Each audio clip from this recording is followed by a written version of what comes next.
ان کو جو بھی کھانا خراب قسم کا لا کر دے رہے تھے اس سے ان کی الٹیاں بھی آئیں.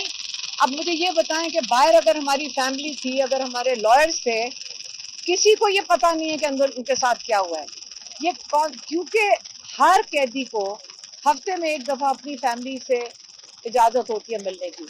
جب آپ 3 ہفتے بند کر دیں گے اور اطلاع بھی نہیں دیں گے کہ ایک جو قیدی ہے وہ بیمار ہو گیا ہے, اور یہ کوئی عام قیدی ہے, یہ وہ قیدی ہے جو پاکستان کی سب سے بڑی پارٹی کے لیڈر بھی ہیں, چیئرمین بھی ہیں, دنیا کے ایک عالمی لیڈر ہیں وہ, اور آپ ان کے ساتھ یہ کس قسم کی گھٹیا. عمران خان کہتے ہیں اگر دشمن بھی ہو کمینہ نہیں ہونا چاہیے. یہ بھی انہوں نے کہا ہے کہ دشمن ہو کمینہ نہ ہو. یہ تو دشمنی بھی کر رہے ہیں اور کمینے پن کے ساتھ کر رہے ہیں. ایک دشمن بھی ہو تو دلیر ہونا چاہیے, بات کرنی ہے سامنے آ کے کریں. اب عمران خان نے یہ بھی کہا ہے ہمیں کہ ہم سپریم کورٹ, یہ جو انسانی حقوق کی خلاف ورزی ہوئی ہے اس کے لیے سپریم کورٹ جائیں گے, تاکہ وہ چاہتے ہیں کہ آئندہ ان کی اس چیز سے جو اگر یہ جو فائل کریں گے سپریم کورٹ میں, اس سے کیا پتہ جو باقی لوگ ہیں اس کو اس کا فائدہ ہو جائے. عمران خان چونکہ تو گزار چکے ہیں, لیکن باقی لوگوں کو اس چیز کا انشاءاللہ وہ امید رکھتے ہیں کہ فائدہ ہوگا اور انصاف ملے گا. اور آئندہ کے لیے یہ جو سپرنٹینڈنٹ ہے جیل کا اور ڈیپیوٹی سپرنٹینڈنٹ, جن کے اوپر عمران خان کہتے ہیں کہ میں ان کے اوپر بھی کیس فائل کروں گا, کیونکہ یہ کوئی طریقہ نہیں ہے. میں آپ کو یہ بتا دوں, یہ کوئی طریقہ نہیں ہے غلامی کا کہ جب کسی کو پوچھو کہو جی اوپر سے آرڈر آیا ہے, جو سوال پوچھو کہو جی اوپر سے انسٹرکشن آئی ہے. یہ اوپر کا ہمیں نہیں پتا کون سا آسمان ہے جہاں سے ان کو یہ گرتی ہیں انسٹرکشن.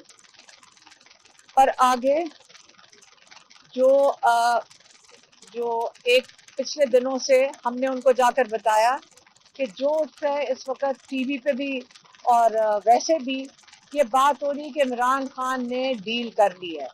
یہ ہر تھوڑے دنوں کے بعد آپ کو پتہ ہے کہ ہمارے جو خلائی مخلوق ہے وہ بات کرنا, یہ کوئی بات پھیلا دیتی ہے کہ ڈیل کس کے ساتھ ہونی ہے اور کس چیز کی ڈیل ہونی ہے.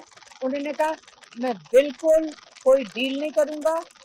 اگر آپ نے مجھے ملٹری جیل میں, آپ جتنی مرضی آئینی ترامیم لے آئیں, آپ مجھے ملٹری جیل میں ڈال دیں, میں اپنے موقف سے بالکل نہیں ہٹوں گا. اور ان کے 2 ہی موقف ہیں, میں پھر سے دہرا دیتی ہوں, اور ہم نے کئی دفعہ لائرز نے بھی کئی دفعہ آ کے یہ دہرایا, ان کے پارٹی کے لوگوں نے دہرایا.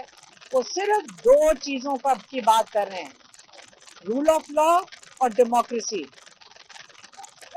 آئین کی بالادستی اور جمہوریت. فورم ہے یا اس کو قربان کریں گے. یہ سمجھ ہی نہیں آ رہی کہ عمران خان کیا چیز قربان کریں. یہ عمران خان کے لیے تو نہیں ہے, نہ جمہوریت عمران خان کے لیے, نہ جو آئین کی بالادستی وہ عمران خان کے لیے, نہ rule of law Imran Khan کے لیے. وہ پاکستان کے لیے کھڑے ہیں. وہ پاکستان کو, یہ قوم کو پیغام دے رہے ہیں کہ دیکھیں میں یہ ظلم بھی سہ لوں گا, میں ملٹری جیل بھی سہ لوں گا, لیکن میں آپ کے لیے, آپ کے حق کے لیے اس ظلم کے خلاف کھڑا ہوں.